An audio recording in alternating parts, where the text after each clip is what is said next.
자, 우리 지난 시간에 이런 내용들을 좀 다뤄봤습니다. 사업 프로세스와 솔루션에 대한 정보기술의 영향이라고 해서 정보기술이 어떤 영향을 줬느냐. 결국 정보기술이 과거에는 좀 어려웠던 연속적인 통제 모니터링 그리고 연속적인 감사를 도입할 수 있도록 환경을 조성하거나 기여한 바가 있다는 얘기를 좀 했습니다. 그리고 두 번째, 연속적인 모니터링, 앞에서 이렇게 영향을 줬다고 했는데, 연속적인 모니터링이 뭐냐? 자, 전통적인 방식이 트랜잭션 데이터 분석이었는데, 이런 거하고 다르게 연속적인 모니터링이 어떤 것들이 있고, 가치가 어떤 게 있는가에 대해서 좀 얘기를 해봤습니다. 자, 세 번째는 사업 프로세스 아웃소싱 부분을 좀 얘기를 했습니다. 그래서 이 부분은 사실 아웃소싱 부분은 워낙 광범위하게 이루어지기 때문에 여기서뿐만 아니라 다른 영역에서도 일부를 내용을 다루죠. 자, 그래서 요 아웃소싱 부분에 대해서 BPO라고 그래서 사업 프로세스 아웃소싱이에요. 그래서 일반적인 아웃소싱하고 좀 다르게 프로세스 전체를 아니면 일부를 외부에 더 잘할 수 있는 사업자들한테 어떻게 할 거냐. 자, 그런 것들을 좀 얘기를 해봤습니다. 자, 계속 프로세스 아웃소싱 얘기를 좀 했었고, 오늘 할 내용은 전자상거래라는 게 지금 광범위하게 이루어지다 보니까 이런 전자상거래 부분에서도 조직에서의 감사와 관련해서 좀 다루어야 될 부분들이 있는데, 여기서는 주로 이제 전자상거래가 뭐냐 이런 부분을 다루고 뒤에서 좀 또 상세하게 좀 다루게 됩니다. 그래서 전자상거래는 여러분이 알고 있듯이, 자, 이거를 일반적으로는 혼용해서 쓰는데, 이비즈니스, 일렉트로닉 커머스. 자, 우리 일렉트로닉 커머스라는 게 전자상거래예요. 근데 엄밀하게 구분을 하자 그러면 이비즈니스가 좀 더 포괄적인 용어라는 거죠. 그래서 일렉트로닉 커머스라는 것은 이 비즈니스의 한 분야라고 할 수가 있습니다. 그래서 전자적으로 인터넷을 사용해서 도구들을 사용해서 재화나 서비스를 거래하는 것을 우리가 전자상거래라 그러는데, 좀 더 넓은 의미에서는 이 비즈니스라는 용어를 사용하고 있죠. 자, 이 기본적인 내용들은 전자상거래 내용들이기 때문에 이거를 구체적으로 보자고 하는 건 아니에요.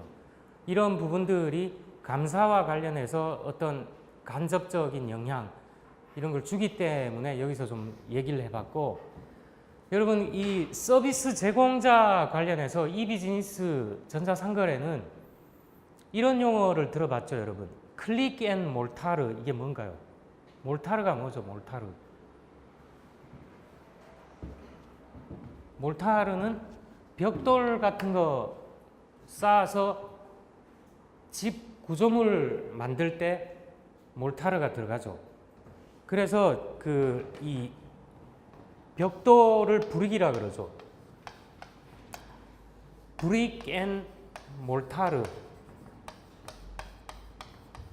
이거는 어떤 인터넷 기반의 기업이 아니라 우리 굴뚝 산업이라는 거 있죠. 제조업으로 통칭되는 굴뚝 사업이 있죠. 그런 전통적인 산업을 브릭 앤 몰타르라 그러죠. 그런데 조직이 전통적인 사업을 하고 있었어요. 하고 있는데 인터넷 기술이라든가 여러 가지 도구들이 많이 쏟아져 나오니까 기본적인 사업 형태가 변화된 건 아닌데, 여기에다가 온라인으로 뭘 한다든가, 온라인으로 비즈니스를 한다든가, 인터넷을 사용한다든가 이런 것들이 플러스된 형태가 있죠. 자, 이런 거를 요 단어를 하나 바꾸거나 요 단어를 하나 바꾸는 거죠. 클릭, 온라인은 기본적으로 뭔가를 클릭을 하죠. 자, 여러분 어떤 웹사이트 쇼핑몰에서 물건 살 때 클릭하잖아요. 클릭하는 것 같이 여기 불이익이라는 말을 빼고 클릭 앤 몰타르라는 거는 굴뚝 산업이라는 전통적인 산업을 하는데 여기에다가 이것만으로 한계가 있으니까 온라인이라든가 인터넷을 결합해서 하는 사업자를 클릭 앤 몰타르 내지는 불이익 앤 클릭이라는 말을 쓴다는 거예요. 그런데 우리가 알고 있는 온라인 사업자, 인터넷 기업 중에는 원래 창업할 때부터 오프라인 상의 거래라든가 이런 거 안 하는 기업들이 있죠. 그 전통적이 아니라 전형적인 그런 사업체가 뭐가 있을까요? 전형적인 사업체가 뭐가 있죠? 여러분 중에서 요즘 뭐 직구 뭐 이런 거를 많이 하는데 직접 구매, 해외 직구 뭐 이런 거 하는데 그 책 같은 거 주문해 보면 아마존닷컴 있죠. 제프 베조스가 99년에 아마존닷컴을 열었을 때 걔네들은 순수하게 뭐였나요? 온라인으로만 책을 구매할 수 있고 그렇게 돼 있죠. 자, 그런 어떤 굴뚝 산업이 아니라 애초부터 출발할 때 온라인으로만 가능한 플레이어를 여기서는 새로운 참여자라 그랬는데 퓨어 플레이라 그럽니다. 퓨어 플레이. 퓨어는 뭐냐? 퓨어 온라인 플레이어죠. 오프라인에서 살 수가 없어요. 자, 물론 아마존닷컴이 출발은 퓨어 플레이였는데 지금은 오프라인의 사업도 조금씩 추가해서 하죠. 근데 일반적인 방식은 아마존닷컴은 브릭 앤 몰타르 굴뚝 산업도 아니고 클릭 앤 몰타르나 브릭 앤 클릭 이런 사업 모델도 아니에요. 퓨어 플레이라는 거죠. 자, 이런 여러 가지 형태의 사업자 형태가 있는데 자, 이런 플레이어들이 등장하고 하니까 과연 감사를 어떻게 해야 되느냐. 자, 조직도 변화하고 있어요. 오프라인에서만 어떤 업무를 하는 게 아니라 비즈니스 거래를 하는 게 아니라 온라인상의 그런 것들이 가미된 형태도 많이 나오고 있다는 거죠. 그래서 이거를 좀 생각해 볼 문제로 던져주고 있죠. 자, 이 비즈니스 실행상의 많은 잠재적 기회, 이거는 여러분이 제가 굳이 설명을 하지 않더라도 전자상거래 같은 거 일상생활화 됐죠. 그래서 여기서 잠재적 기회라 그랬는데 사실은 다 이렇게 되고 있죠. 자, 여기서 좀 봐야 될 거는 BPR이라는 게 있습니다. 핵심 비즈니스 프로세스를 다시 설계하는 거죠. 다시 설계하는데 이거 다시 설계한다는 말은 대개의 경우에 앞에서 봤던 BPO라는 비즈니스 프로세스를 외부에 더 잘하는 사업자들한테 주거나 위탁하거나 이렇게 하는 형태가 많아요. 근데 그게 똑같지는 않는데 어떤 여러 가지 방식으로 핵심 비즈니스 프로세스를 핵심이면은 사실은 변화를 시키지 말고 좀 이렇게 보존을 하면서 조금씩 바꿔나가야 되는데 그렇게 하다가 보면 변화에 따라가지를 못한다는 거죠. 그래서 아예 그거를 다시 뒤집어 엎어서 하거나 변화가 심하다는 표현이 이런 핵심 비즈니스 프로세스의 제공학이란 말이죠. 자, 여러분이 B2B, B2C 이런 건 알잖아요. 사업자와 고객, 기업과 기업 간의 거래, 뭐 이런 건데 이런 전자상거래가 가능하게 하는 데 있어서 굉장히 중요한 기술이 이런 거죠. 전자 데이터 교환이죠. 이거 표준이 다 돼 있죠. 자, 물론 뭐 단 한 개의 표준이 있는 건 아닌데 이런 게 가능해짐으로 인해서 전자상거래가 확산이 됐다는 거죠. 단순히 인터넷만 있어서 그런 게 아니라 기업과 기업 간에 거래를 하기 위한 표준들이 이렇게 제시가 됐기 때문에 비즈니스 기회가 점점 확대됐다고 볼 수가 있죠. 자, 나머지 사항들은 좀 별 내용이 없습니다. 너무 보편화됐기 때문에. 그리고 이런 모델들이 등장하게 되죠. 협력적 사업 모델. C-커머스. C가 뭘까요? C가 뭐의 약자일까요? 컬래버레이션 그 약자죠. 자, 이런 기회들이 점점 확대됐다는 겁니다. 자, 우리 맨 뒷장 가까이에 전자상거래 시스템과 감사와 관련 사항에 대해서 좀 여기서 다루기에는 내용이 좀 빼서 볼 부분들이 있기 때문에 물론 이렇게 길진 않아요. 근데 그 뒤에서 좀 보도록 하겠습니다. 자, 아주 짧지만 2장에서 비즈니스 프로세스 아웃소싱과 관련된 것들을 좀 봤습니다. 혹시 여기 지난 시간과 오늘 한 것 중에 좀 궁금한 사항 있나요? 궁금한 사항 있어요? 자, 그렇게 아주 두드러진 특징이 있거나 이런 것들은 좀 없었던 것 같지만 어쨌든 좀 봤습니다.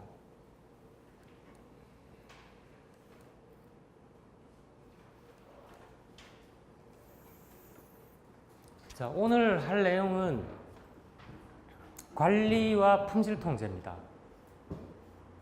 여기 앞으로 나오는 관리는 매니지먼트예요. 다른 말로 하면 경영과 품질 통제예요. 자, 결론은 뭐냐? 관리, 경영과 품질 통제가 비슷한 부분이 있을 수 있죠. 품질 통제는 무슨 말인가요? 품질 통제. 여러분이 예를 들어 온라인으로 쇼핑몰을 운영을 하는데 그 재료가 농산물이다. 농산물인데 내가 만들어서 고객이 주문을 할 때 뭐 사과 한 박스를 이렇게 한 박스 두 박스를 붙여준다고 했을 때 어떤 박스는 열었는데 10개가 들어있는데 7개는 아주 최상급이고 3개는 중급이고 또 어떤 박스는 열었는데 중급이 7개고 최상급은 3개밖에 없다. 자, 이런 거는 뭔가요? 이렇게 되면 되나요? 안 되나요? 품질이 균일하다고 볼 수가 없죠.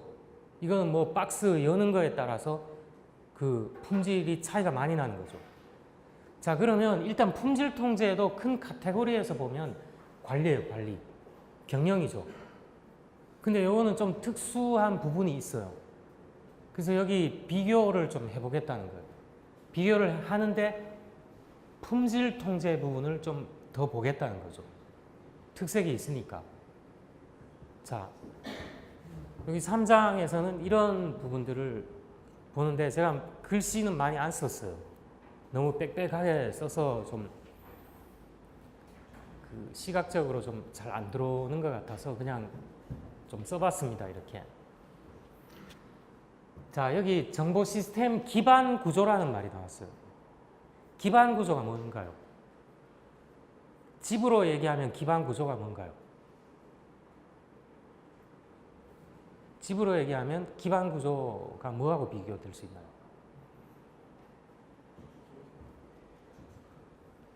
바닥에 기둥을 세우기 위한 주춧돌이라고 통칭하는 바닥을 다져야 되겠죠. 바닥을 다진 상태에서 뭔가를 기둥을 세우고 지붕을 만들고 창문을 만들고 그 컨텐츠들이 들어갈 거 아니에요. 자, 여기서 말하는 기반 구조인데 이것과 관련해서 코빗 얘기를 했었죠. 코빗. 1992년에 그 전에 있던 것들을 정리해서 코빗과 관련된 걸 준비를 해서 코빗 1.0부터 버전이 뭐까지 나와 있다 그랬나요? 예? 5.0. 근데 지금도 많이 쓰는 건 아직 코빗 4.1을 많이 써요. 그래서 98년에 코빗 1.0 버전이 나온 뒤에 최근에 코빗 5.0 버전이 나왔는데, 그거는 이제 그 큰 기준들을 세워서 보완해서 나왔지만 아직 디테일한 것들이 추가가 되고 있기 때문에 아직 4.0을 많이 쓴다 그랬는데, 이 코빗에서 이런 정의를 했습니다. IT 프로세스에 대한 통제가 뭐냐에 대해서 정의를 했어요. 자, 여러분, IT 프로세스의 쉬운 예가 뭘까요? IT 프로세스.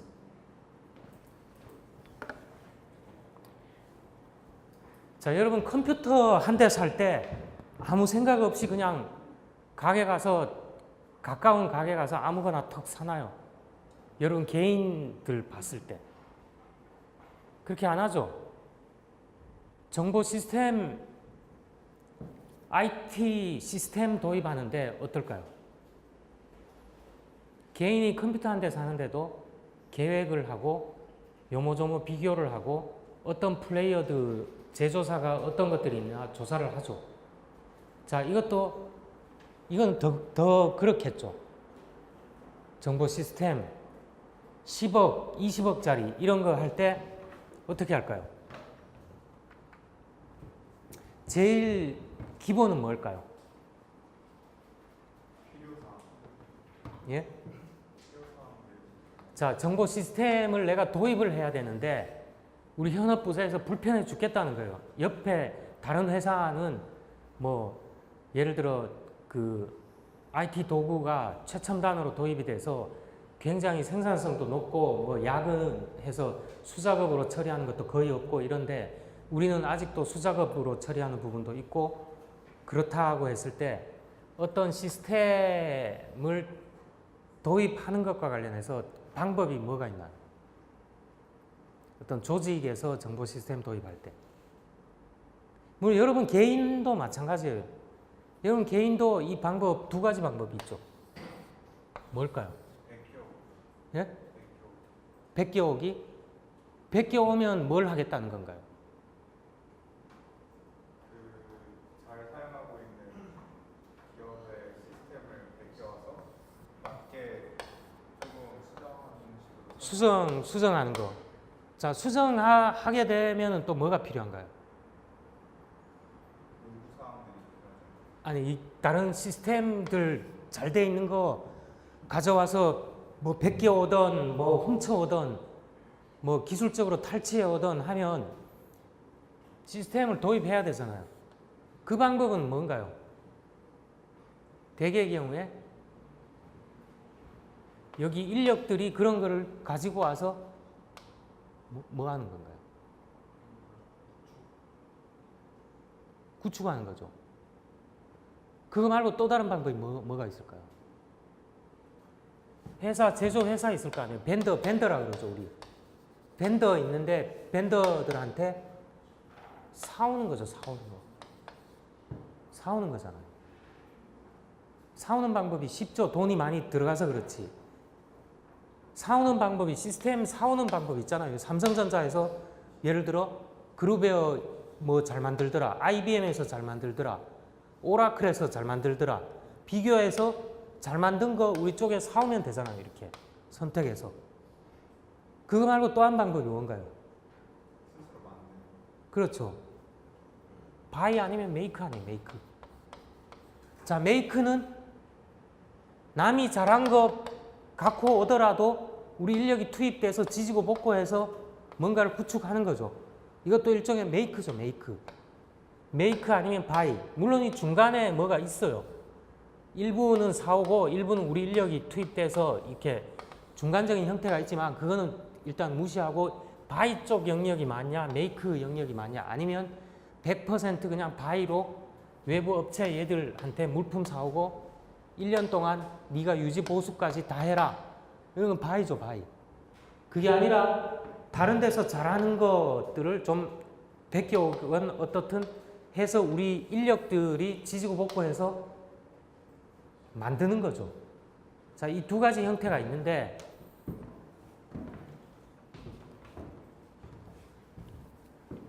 두 가지 형태가 있어요.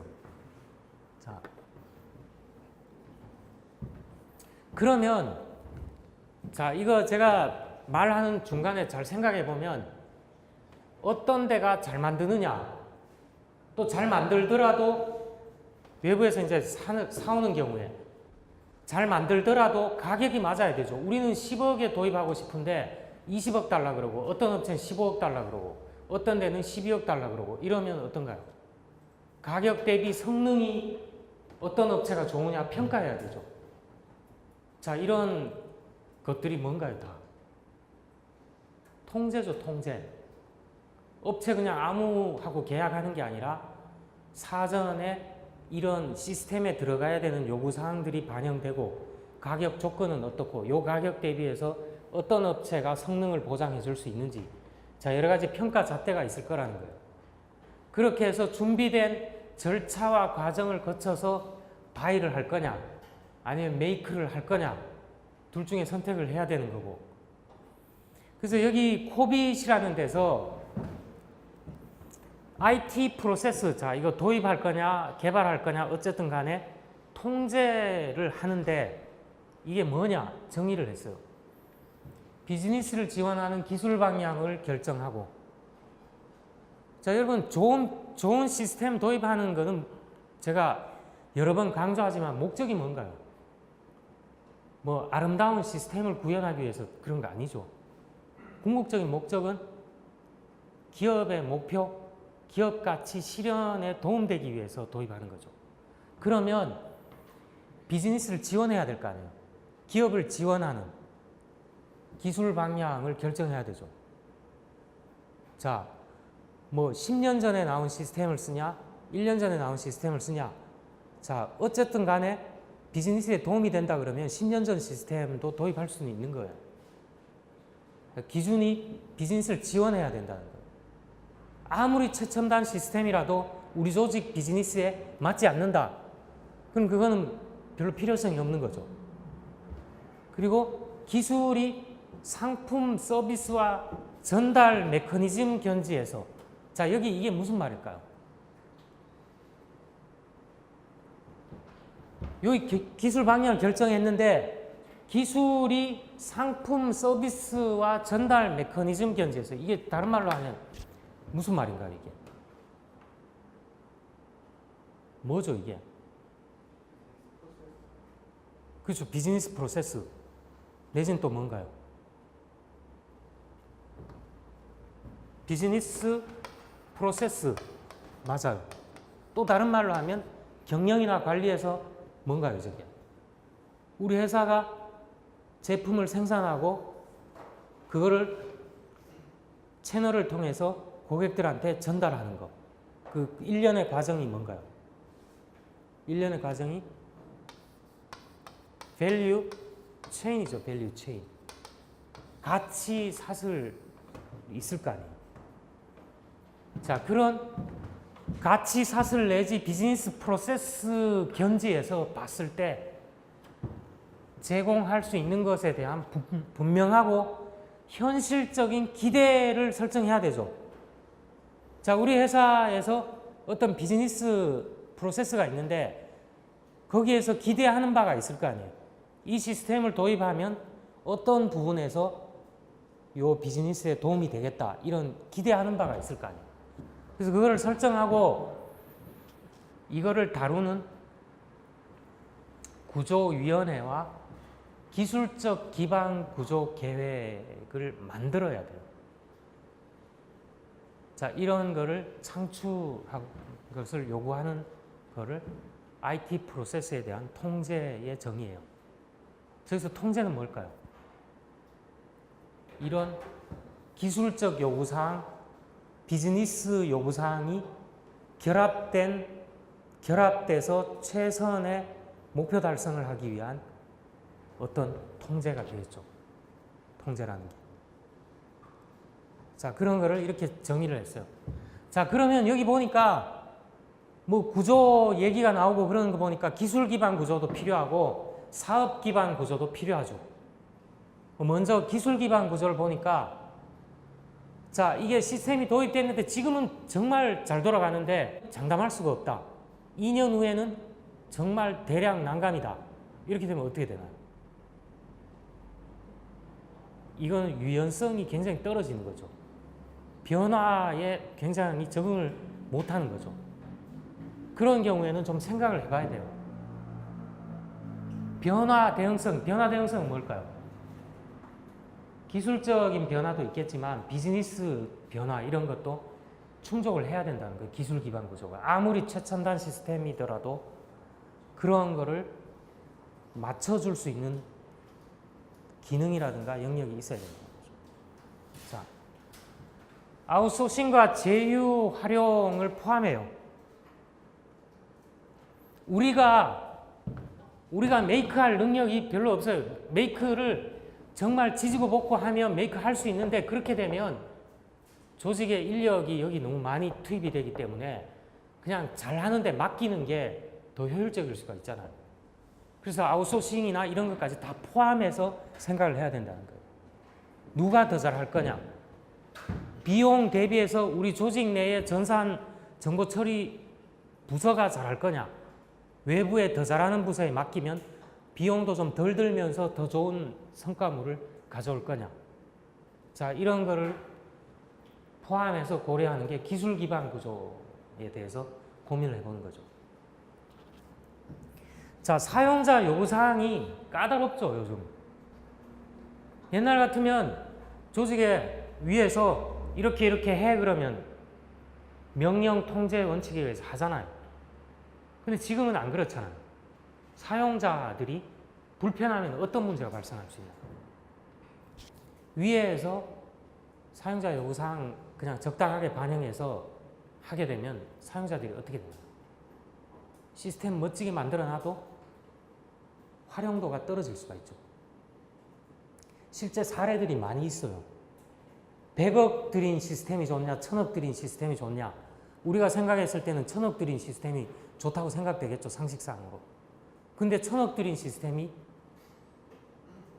종업원 1000명 중에서 한 달에 50명 정도만 활용하더라. 한번 조회하거나 뭐 이런 것들. 그러면 그 시스템은 실패한 거죠. 실패한 거예요. 자, 그래서 구조 변화를 필요로 하죠. 사용자 요구사항이 증가하고 변화를 요구하기 때문에 기술 기반 구조는 뭔가요? 비즈니스에 따라가는 거죠. 비즈니스에 따라가기 때문에 구조 변화가 필요하다. 자, 이렇게 기반 구조가 너무 심하게 변화되면 상당한 비용이 들죠. 자, 이건 뭐 자명한 건데, 그리고 점진적인 기반 구조 변화는 찔끔찔끔 땜질 하다가 보면 어떻게 될까요? 가랑비에 옷 젖는다고 찔끔찔끔 시스템을 찔끔찔끔 이렇게 보수하다가 보면 이게 완전히 누더기가 된다는 거예요. 관리 비용이 더 들어요. 거기 이렇게 조금씩 보충할 때는 돈이 별로 안 들었는데 나중에 보면 오퍼레이션 내지 메인티넌스 비용이 더 든다는 거죠. 그래서 이런 것도 좀 해봐야 되고, 기반 구조 변화하면 누군가요? 누가 저항하나요? 10년 동안 잘 썼는데 어느 날 갑자기 내가 노하우 쌓고 이랬는데 다 바꾼다 그러더라. 그럼 어떻게 되나요? 그 사용하는 사람들이 저항할 거라는 거예요. 그래서 이거는 어떻게 보면 조직원의 컬처를 어떻게 보면 건드리는 부분과도 관련되죠. 그래서 그런 저항을 최소화해서 하기 위해서는 최고 관리진이 어떤 정보 시스템 부서에 그냥 전적으로 일임하는 게 아니라 중요한 역할을 해야 된다는 거예요. 자, 내부 개발할 거냐, 메이크 할 거냐, 외부 기반 구조 이용할 거냐. 이런 것들을 1차적으로 판단을 해줘야 되는 거죠. 그래서 필요하면 아웃소싱을 과감하게 선택한다는 거죠. 자, 여러분 중에 컴포넌트 구조 뭐 이런 거 들어봤죠? 컴포넌트 구조. 정보 시스템 개발할 때 자, 자동차 개발할 때 요즘 다 자동차 회사들이 어떤가요? 자동차 회사들이 자동차 개발할 때 어떤가요?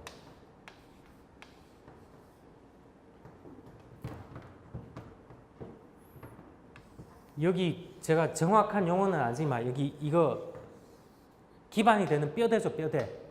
자동 뼈대.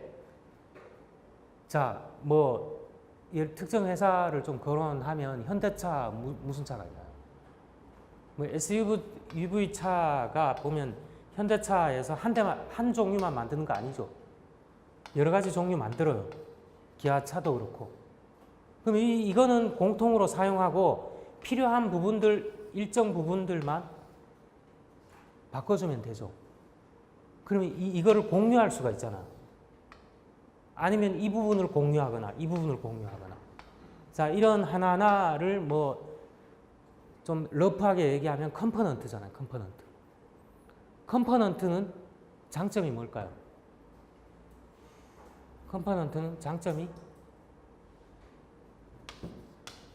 재사용이죠. 재사용. 재사용할 수 있죠. 그래서 여기 컴포넌트 구조를 활용을 많이 한다는 거예요. 정보 시스템 개발과 관련해서도 컴포넌트 개발 방법을 많이 쓴다는 거예요. 자, 이렇게 여기서 말하는 기반 구조에 대해서 고려를 많이 해야 되는데 이것과 관련해서 세 가지 영역이 있어요. 기반 구조와 관련해서. 자, 여러분 3학년이면 어쩌면 저보다 이런 분석, 개발 이런 거 더 많이 공부했을 수 있어요. 더 공부 많이 했을 거예요. 여러분 정보 시스템 분석, 개발 공부했죠? 그 정보 시스템 분석론에 뭐 개발 방법론에 제일 1차로 나오는 게 뭔가요? 여러 번 반복해서 나왔을 거예요, 아마. 뭐 나왔나요? 제일 많이 쓰는 게.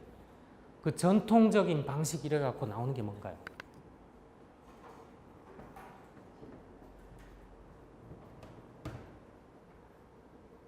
이 가장 기본적인 건데 전통적인 시스템 개발 방법론이 뭐가 있나요?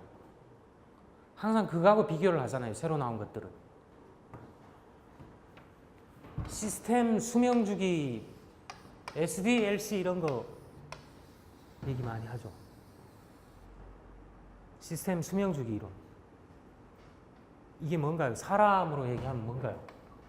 시스템이 도입돼서 뭐 이렇게 활용되고 유지 보수되고 이런 사이클 그리잖아요.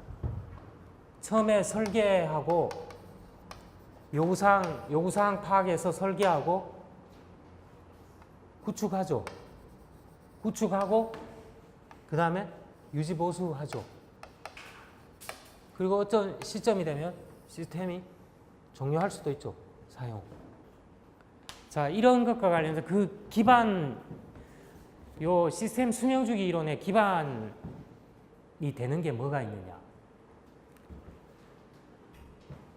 자, 그걸 보기 전에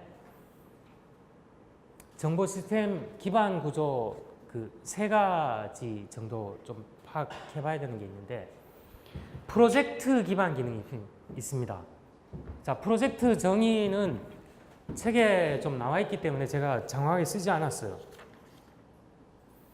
상호 관련된 활동을 수행하는 일부 사람을 포함하는 고유한 목적을 달성하기 위해 착수된 일시적인 노력이라고 정의되어 있어요. 이거를 정의를 뜯어보면 뭔가요? 일시적이란 말은 뭔가요? 프로젝트는 기간이 유한하죠. 프로젝트 조직론 이런 거 보면 프로젝트 목적이 달성하면 조직이 해산하잖아요. 자, 이런 특성, 이거 정의를 뜯어보면 프로젝트 특성이 나옵니다.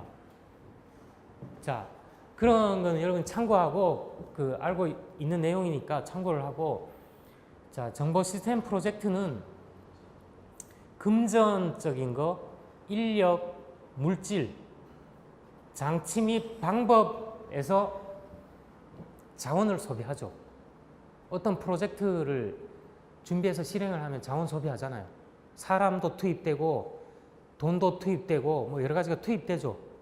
자, 그런데 이 프로젝트가 어느 정도 기간이 한정돼 있는데 그거를 다 수행하게 되면 프로젝트 목표를 달성할 수도 있지만 10가지 목표가 있었는데 8가지만 달성하고 2가지는 미달성할 수가 있죠. 또 어떤 경우는 10가지 목표를 세웠는데 한두 가지밖에 목표를 달성을 못했어요. 이런 경우는 우리가 뭐라고 하나요? 프로젝트 목표가 미달성이라 그러지 않고 실패했다 그러죠. 실패. 목표 대비해서 성과가 너무 저조하기 때문에. 자, 이렇게 불확실성이 존재합니다. 프로젝트는 성공할 수도 있고 부분적으로 성공할 수도 있고 완전히 실패할 수도 있다는 거예요. 그래서 이런 위험성을 최소화하기 위해서는 프로젝트 후원자의 역할이 필요합니다. 스케줄링과 성과 모니터링을 다루는 프로젝트 관리자. 프로젝트 관리자는 PM이라 그러죠. PM은 이런 역할을 하는데 이 프로젝트가 성공할 수 있도록 지원하고 그런 역할을 하는 사람이 프로젝트 후원자잖아요. 자, 그래서 프로젝트 후원자는 프로젝트 관리자와 함께 방향 설정이라는 역할을 하죠. 이 프로젝트 후원자가. 이 사람이 오너예요, 오너. 오너고 프로젝트 관리자는 뭔가요? 오너를 위해서 기술적인 거 이런 거 좀 서투니까 프로젝트 관리자가 네가 내 대신 일을 해달라 이런 입장이죠. 그래서 두 사람이 같이 방향을 설정하고 주요 역할을 다뤄야 돼요. 최초의 어떤 프로젝트 기반 방법론 이런 거는 거의 기술적 문제에 집중했어요. 기술적 문제. 과거에는 조직이 단순했기 때문에 위에서 최고 관리자가 이렇게 해야 하면 믿을 관리자는 그걸 받아서 자기 아래에 있는 사람한테 잘 전달해주고 전달해서 이렇게 하라 어떻게 보면 명령을 하고 잘 안 되게 되면 통제를 하고 이런 단순한 기능을 했는데 그럴 때는 조직 관점이라든가 이런 게 별로 중요하지가 않았어요. 조직이 복잡하지도 않고 그래서 기술적 문제에 거의 집중을 했는데 지금 상황이 안 그렇죠. 자, 조직의 편입, 조직의 목표가 뭐냐? 관리 활동에 더 초점이 맞춰져 있다는 거예요. 기술적인 거는 어느 정도 벤더들도 많고 그렇긴 하기 때문에 오히려 프로젝트 성공에 더 중요한 관건이 되는 거는 사람이나 정보나 이런 것들이 중요하다는 거죠. 자, 여기 프로젝트 관리 활동에서 가장 중요한 요소라고 여기 써놨는데 이거 말고도 있겠죠. 근데 좀 중요한 게 뭐냐? 한두 가지만 들어보라 그러면 효과적인 프로젝트 관리자예요. 여기 왜 효율적인 프로젝트 관리자를 안 그러고 효과적인 프로젝트 관리자라고 했을까요?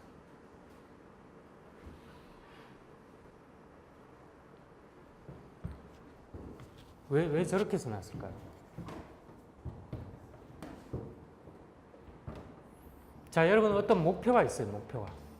목표가 있는데 한 사람은 100을 써서 목표를 달성했어요. 근데 한 사람은 50을 쓰고 미달성했어요.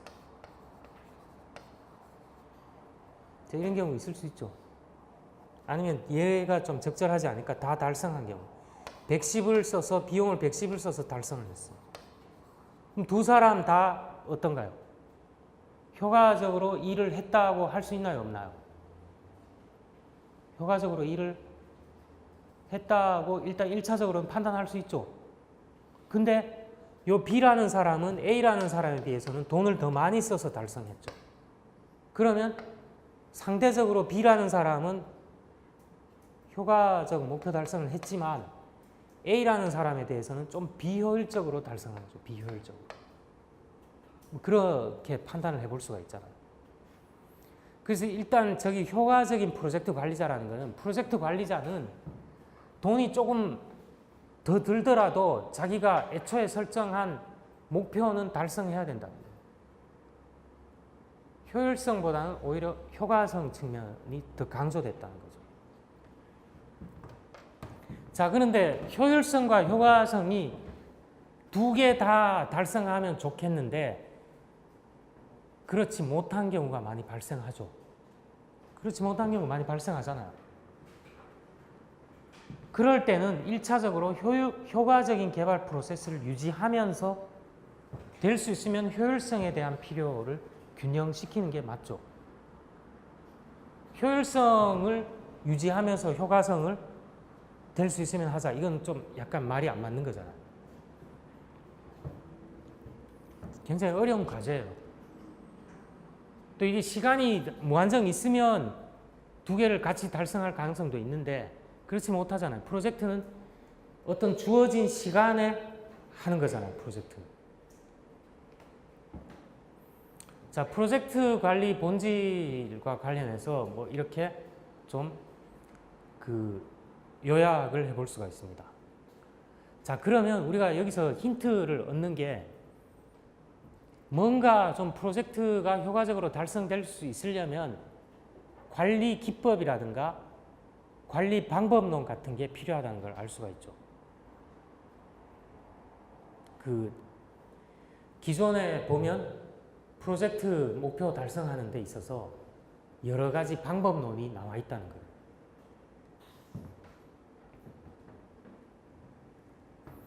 그래서 이 공통의 관리 기법이라 그랬는데 공통의 관리 기법을 따른다 그랬는데 그런 거에 대표적인 게 폭포수 모델, 폭포수 주기, 반복 나선형 모델, V 모델 이거 말고도 많이 있어요. 근데 여기서 거론된 거는 뭘까요? 여기서 거론된 건. 여기서 거론된 거는 요거하고 관련되어 있습니다. 시스템 수명 주기 이론하고 관련이 되어 있어요. 그리고 좀 전통적인 방법론이라고 할 수 있어요.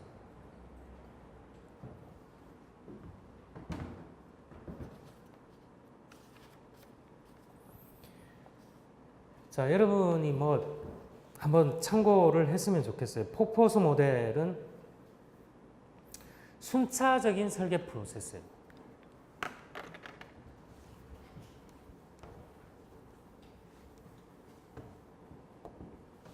자, 이 그림을 수평으로 이렇게 그릴 수도 있는데, 자, 뭔가 요구사항을 받아서 이거를 뭐 조금 세분하게 나눌 수도 있지만 요구사항 파악을 하고 방법론을 어떻게 할 거냐, 아니 계획을 어떻게 할 거냐 하고 그러면 이제 구축을 하고 그리고 테스트를 하고 넘겨주는, 자, 이 앞에 방법이 끝나야 이게 들어갈 수가 있죠. 뭐 이게 끝나야 이렇게 들어갈 수가 있잖아요. 그래서 이거를 마치 폭포에 물이 떨어질 때 위에서 물이 떨어져야 이쪽으로 이르러야 다음 단계로 이렇게 떨어지죠. 이렇게. 그래서 이거 워터폴 모델이라 그러죠. 폭포수 모델, 워터폴 모델이라 그러잖아요. 그래서 그 폭포수 주기를 따른다 뭐 이런 것들이 있는데 거기 특이점과 한계점은 26페이지를 좀 참고하면 되겠습니다. 자, 그 다음에 나온 게, 자, 이렇게 하니까 너무 여기서부터 시간상으로 보면 시간상으로 리드 타임이 너무 길어요. 이렇게 너무 길다는 거예요. 그래서 간단하게 얘기하면 이게 어느 정도 진행이 되면 이 다음 단계가 진행되고 이게 어느 정도 다음 단계가 진행되고 이렇게 가는 형태를 반복 나선형 모델이라고 좀 얘기를 할 수가 있습니다. 자, 이거 여러분 이거 참고로 한번 보세요. 그 시스템 분석론 이런 데서 나온 건데 제가 이걸 뭐 장황하게 설명하려고 하는 건 아니고 프로젝트 방법론과 관련해서 공통된 기법이 존재하는데 그 몇 가지를 예시한 거예요.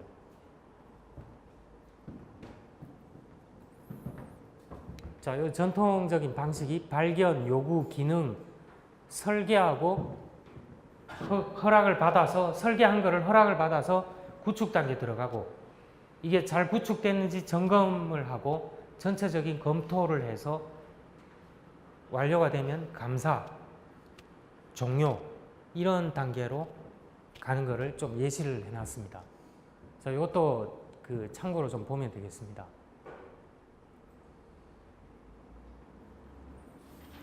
자, 요 운영과 생산이 있는데,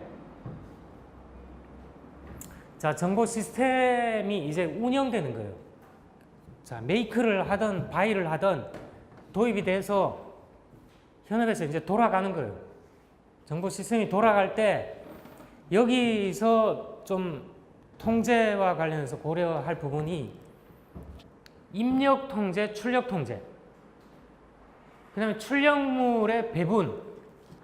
여기 산출물의 배분이 있는데 과거에는 주로 산출물 배분을 어떻게 했을까요?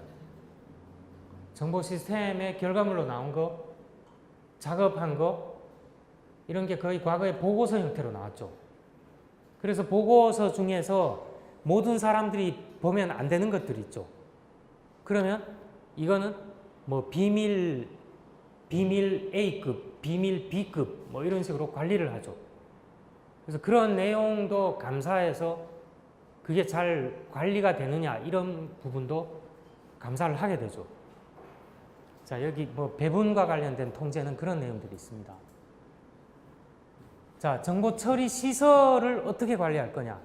제가 그 전산실 옆에 화장실이 바로 물 나오는 데가 거기 있어갖고 굉장히 취약하다. 이런 부분들은 통제를 해줘야 돼요.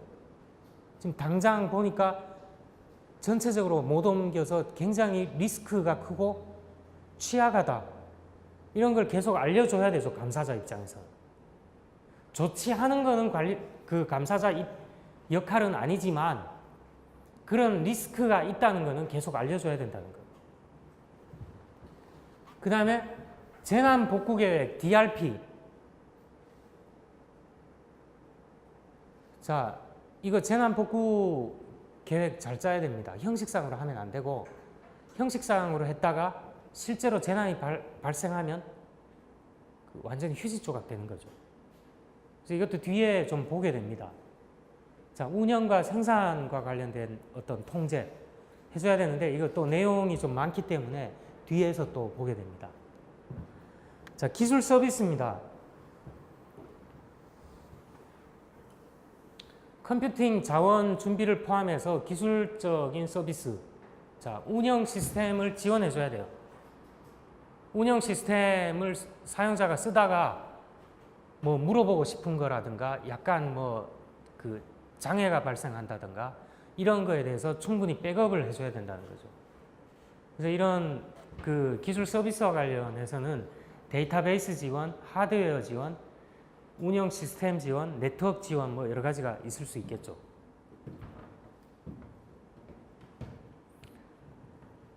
자, 그 다음에 성과 측정과 보고입니다. 조금만 더 하도록 하겠습니다. 뭐 시간이 약 1시간 가까이 됐는데 좀 집중력이 좀 떨어질 시간인데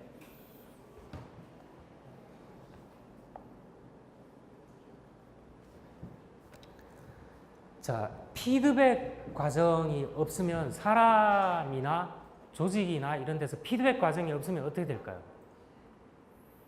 그냥 좋은 게 좋은 걸로 끝나고 어떤 문제점을 예방하거나 그 미리 예방하면 좋은데 그게 안 된 경우에 문제가 발생하게 되죠.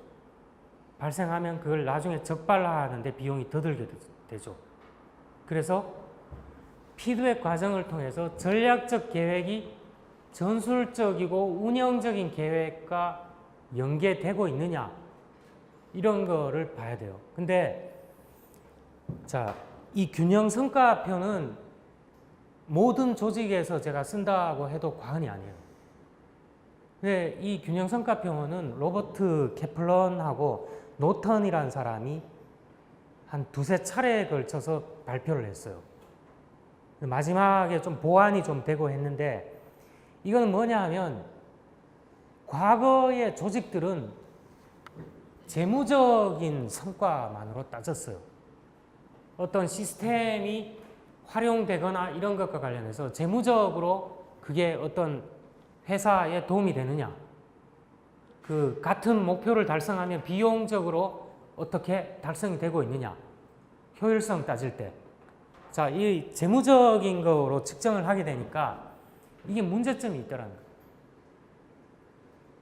문제점이 있어서 이 사람들이 가만히 보니까 재무적인 것도 물론 중요하죠.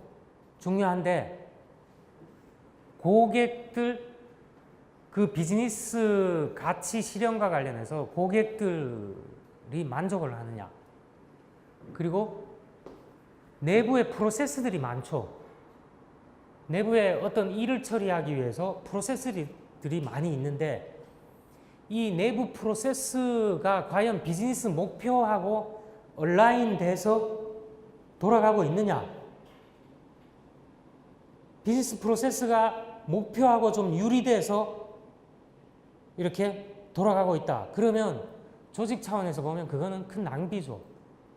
낭비이기 때문에 비즈니스 프로세스를 가치라는 측면에서 제대로 되고 있느냐, 내부 비즈니스를 측정해 봐야 돼요. 그리고 조직은 조직에 종사자들이 있죠. 종사자들의 역량이, 자, 신입사원이 들어와서 5년이 있어도 신입사원 단계를 벗어나지 못한다. 뭐 10년이 있어도 능력이 조금밖에 개발이 못했다. 이렇게 되면 조직이 영속하는 데 있어서 상당히 비용이 많이 들겠죠. 그래서 과연 우리 조직의 종업원들이 학습을 많이 하고 있는지, 혁신적인 것과 관련해서 과연 혁신적인 활동을 하고 있는지, 이런 부분도 측정을 해봐야 된다는 거죠. 그래서 여러분 책에 조금 제가 명시적으로 나누진 않았는데 그 재무적 측정, 고객 만족 측정 이렇게 보면 그게 두 개의 문단이에요. 사실은 그 재무적 측정은 뭘로 할 거냐, 시스템 개발에서 비용의 예산 내 달성을 했는지, 시스템 타당성 분석에서 기대된 재무적 편익을 달성하는 것과 같은 지표가 있죠. 그런 걸 통해서 측정할 수 있다는 거예요. 그래서 앞에는 설명이고 뒤에는 성과 지표예요. 측정 지표예요. 자, 그렇게 구성이 되어 있는데 시간 관계상 좀 생략을 하도록 하겠습니다. 내부 비즈니스 측정도 내부 비즈니스 측정이 뭐냐에 대해서 얘기가 나와 있고 그 후반부에 보면 이거를 그럼 과연 측정할 수 있는 지표, 성과 지표가 뭐가 있느냐, 예시들이 붙어 있는 거예요.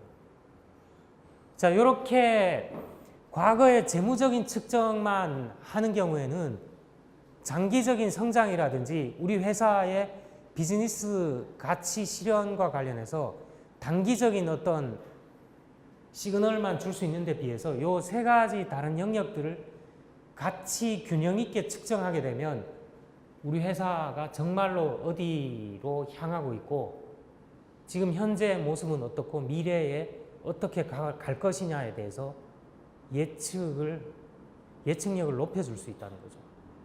그래서 조직들은 균형 성과 지표를 많이 사용을 합니다. 실제로 많이 사용합니다.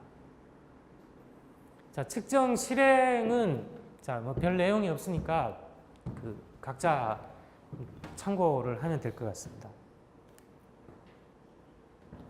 자, 아웃소싱을 위해 자주 고려된 IT 영역, 이거는 뭐 일반적인 거기 때문에 여러분 잠깐 그 보면 좋겠습니다.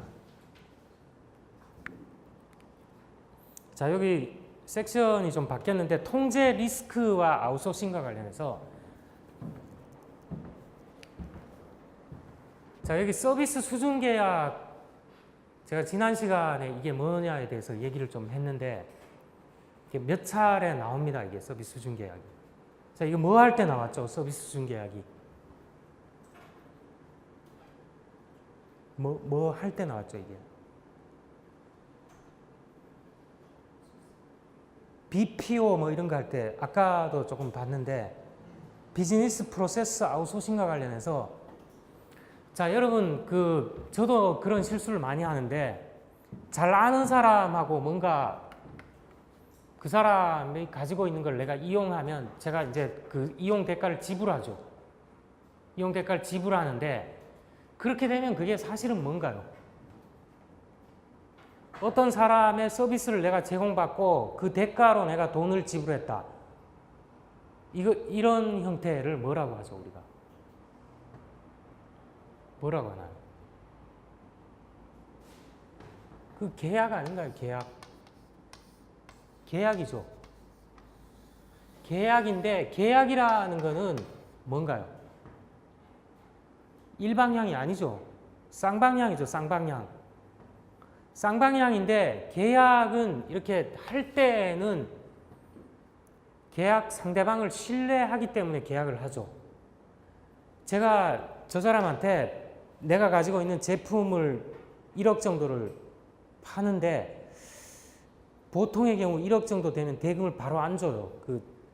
뭐 일주일 있다 주든지 뭐 1개월 있다 주든지 이렇게 기간이 있어요. 지불 기간이. 그런데 주려고 봤더니만 도저히 믿음이 안 가는 거예요. 과연 내가 1억이라는 대금을 다 받을 수 있을까? 자, 거기까지 신뢰가 갔어요. 신뢰가 가서 내가 보니까 저 사람이 그동안에 뭐 신뢰도 좀 있는 것 같고 갔는데 그 다음 단계에 어떻게 될지는 아무도 모르는 거 아니에요. 자, 저 사람이 나한테 이제 내가 원료를 공급하는데 1억 원어치를 사갔는데 저 사람이 운영하는 공장이 어느 날 누전으로 불이 타갖고 홀라당 다 탔다. 그렇게 되면 어떻게 되나요? 주고 싶어도 1억이라는 대금을 지급을 당장 못하죠. 자, 그러면 저 사람 그 상태가 되게 안 좋으니까 뭐 1억 그냥 안 받는 셈 치자 이렇게 하는 사람이 있나요? 또 경우에 따라서는 줄 수 있는데 고의로 안 주는 경우도 있죠. 자, 고의로 안 주는 경우에 어떻게 할 거냐? 제일 좋은 방법은 계약서에다가 다 담아야 되죠. 불이 나서 못 줄 때, 충분히 줄 수 있는데 고의로 안 줄 때, 자, 이런 것들을 다 담아야 돼요. 좋은 게 좋은 게 아니라 최악의 상황까지 이 계약서에다가 다 담아야 됩니다. 우리 회사의 서비스를 저 사람이 더 잘할 것 같으니까 아웃소싱 하는데 그런 것들을 서비스 수준 계약에다가 담아야 된다. 그리고 또 이런 문제가 있어요. 이 사람이 이제 나하고 비즈니스를 내가 어떤 정보 시스템을 개발해 달라 그랬는데 이 사람이 이제 업무를 수행하고 있어요. 그래서 뭔가를 개발했어요. 개발했는데 이 사람이 이제 더 이상 사업을 수행할 능력이 안 돼요. 뭐 여러 가지 원인이 있는데 이제 그 법인을 청산하거나 이렇게 해서 그 회사를 문 닫는 경우가 발생했어요. 그럼 나는 이 사람한테 의뢰를 해서 정보 시스템을 개발하고 이 사람이 뭘 갖고 있나요? 그 개발한 시스템에 대한 소스 코드라든가 뭐 기술적인 어떤 과정으로 이거를 했고 노하우라든가 이런 걸 다 갖고 있죠. 이 사람이 사업을 이제 더 이상 못하게 되면 피해를 누가 보나요? 그거를 개발해 달라고 했던 제가 보는 거죠. 제가 보면 이 사업자가 이제 문을 닫게 되면 그 가지고 있는 프로그램이라든가 소스 코드라든가 여러 가지 기술적인 사항들을 어떻게 해야 될까요?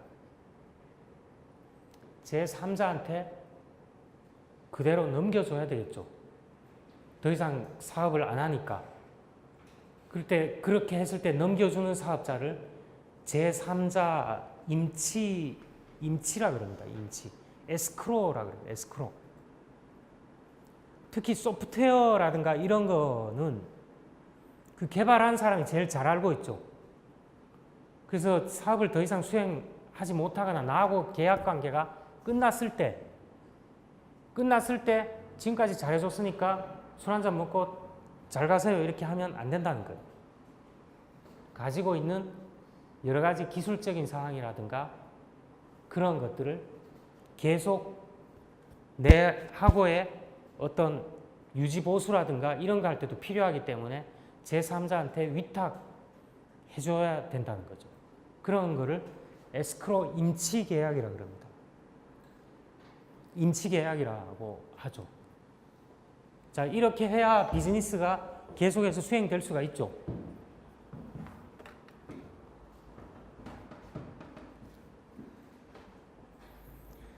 자, 감사자 이용 정보 시스템 관리 감사와 그러면 이 통제하고 무슨 관계가 있느냐? 자, 여기 시스템 개발 운영 일반 관리는 그야말로 일반적인 내용이에요. 그래서 여백의 미를 너무 살려놨죠. 여백의 미를 너무 살려놨는데 그 내용이 그렇게 뭐 평이한 내용이라서 그냥 과감하게 생략했습니다. 그래서 한번 읽어보고 자, 마지막에 좀 중요한 내용들이 있어요. 오늘 이걸 다 못할 것 같아요. 품질 통제를. 우리 이 3장의 제목이 뭐였나요? 다시 리바이벌을 해야 돼요. 시작할 때처럼 리바이벌을 해봐야 돼요. 3장의 제목이 뭐였죠? 관리와 품질 통제죠. 그래서 제가 관리 대신 경영을 넣어도 된다 그랬습니다. 품질 통제 얘기가 나옵니다. 품질 통제는 상당히 중요한 내용이에요. 그래서 지금 시간이 얼마 안 남았기 때문에 좀 간단하게 얘기를 해보면 국제표준화기구의 품질 정의가 있어요. 품질이 뭐냐 도대체?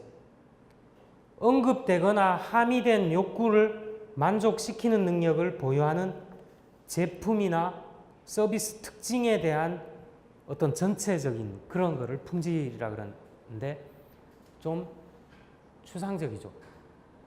추상적이에요. 자, 품질에는 제가 아까 앞에 예를 든 거를 고려를 하면 품질에는 두 가지 형태가 있습니다. 어떤 제품이나 그런 것들을 만들어내기 위해서 자, 우리가 이런 걸 한번 생각해 보죠. 1개월 후에 레포트를 내라 그랬는데 29일 동안 팽팽 놀다가 하루에 굉장히 집중력을 발휘해서 하루 만에 어떤 보고서를 생성한 거랑 30일 동안 꾸준하게 이렇게 했을 때 대개의 경우에 보고서의 품질이 어떤 경우가 더 나은가요? 대개의 경우는 후자죠, 후자. 자, 30일 동안 꾸준하게 했다는 건 뭔가요? 그 프로세스를 계속해서 밟아왔다는 거죠. 준비된 프로세스를 밟아왔다는 거고 하루 만에 날치기로 그렇게 작성한 거는 프로세스를 제대로 안 따랐다는 거죠. 자, 그런 과정을 보는 게 프로세스 품질입니다. 그 다음에 최종 산물 레포트를 따져봤어요. 레포트를 따져봤는데 한 사람은 한 3페이지 정도 했는데 대충 했는데 또 한 사람은 5페이지인데 페이지 숫자가 중요한 게 아니라 보니까 들어가야 될 항목들이 정확하게 들어가 있어요. 그러면 이것도 후자가 품질이 뛰어나다고 할 수 있죠. 자, 그거는 최종 산물에 대한 평가죠. 그 과정 단계를 평가하는 거는 프로세스 품질이고 최종 산물에 대해서 평가를 해보는 거는 제품 품질이에요. 자, 그래서 이 프로세스 품질 방법론이 여러 가지가 나와 있습니다. 그리고 제품 품질 방법론이 여러 가지가 나와 있어요. 그 대표적인 방법으로 여기 스파이스라는 거하고 CMM이라는 게 있습니다. 자, 여러분이 그 나중에 그 졸업을 하고 조직에 만약 이런 관련된 조직에 가면 보고서라든가 실제 하는 데 있어서 이 방법론을 100%가 아니라 120%, 130%를 확실하게 알아서 써요, 이거를. 왜 그럴까요? 이 검증된 방법론으로 개발을 해야 프로세스 관리가 더 잘 될 가능성이 높고, 그리고 그 결과물이 더 잘 완벽하게 나올 가능성이 높다는 거죠. 그래서 다음 시간에는 이 스파이스하고 CMM에 대해서 얘기를 좀 할 거예요. 자, 그러면 정보 시스템 감사 통제라는 거, 우리가 지금 전체적으로 공부하는 게 정보 시스템 감사예요. 근데 여기서 품질 보증, 품질 통제라는 거하고 차이점이 조금 있기 때문에 목차를 관리와 품질 통제로 잡은 거예요. 차이가 전혀 없다 그러면 그렇게 목차를 안 정하고 다른 방법으로 정했겠죠. 자, 여기 앞에 거는 정보 시스템 감사 통제와 관련된 거예요. 뒤에 여기 컴머하고 뒤에 있는 거는 품질 보증과 관련된 거예요. 정보 시스템 감사 통제의 목적은 경영 목적에 초점을 맞추고 있어요. 경영 목적에 부합되게 하느냐?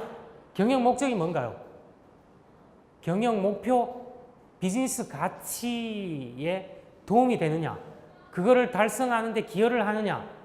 이런 거에 경영 목적 내지 경영 통제의 초점이죠. 감사, 정보 시스템 감사 통제의 목적이기도 해요. 뒤에 사용자 요구 사항에 초점을 맞추는 거는, 자, 물론 이거하고 관련은 있어요. 관련이 있는데 품질 보증은 사용자 요구 사항에 초점이 더 가 있다는 거예요. 그리고 정보 시스템의 효과성, 효율성, 안전성, 달성 보장에 초점을 두는 거는 정보 시스템 감사 통제죠. 이 하나하나가 목표예요, 목표. 효과성, 효율성, 안정성. 물론 동시에 달성하는 거는 좀 어려운 점이 있다 그랬지만 목표는 목표죠. 자, 뒤에 나오는 주로 개발 및 유지 보수 차원에서의 소프트웨어 품질에 관심을 가지는 거는 품질 보증입니다. 소프트웨어가 과정상에 잘 돼서 나오느냐, 실제 결과물이 잘 돼서 나오느냐, 이런 데 초점을 두고 있다는 거죠. 자, 이거 품질 보증은 뭐 역기능 부분에 대한 고려 이런 게 없어요. 역기능이 뭐 어떤 게 있느냐. 근데 정보 시스템 감사 통제는 역기능이라든가 이런 얘기들이 많이 나오죠.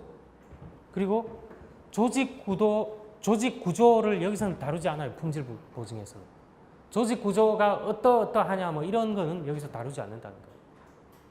자, 요거는 결론이고, 목차가 왜 그렇게 나왔느냐는 요런 배경하에서 나온 거고, 자, 요 차이가 좀 더 쉽게 이해가 되려면 요 몇 가지를 봐야 되겠죠.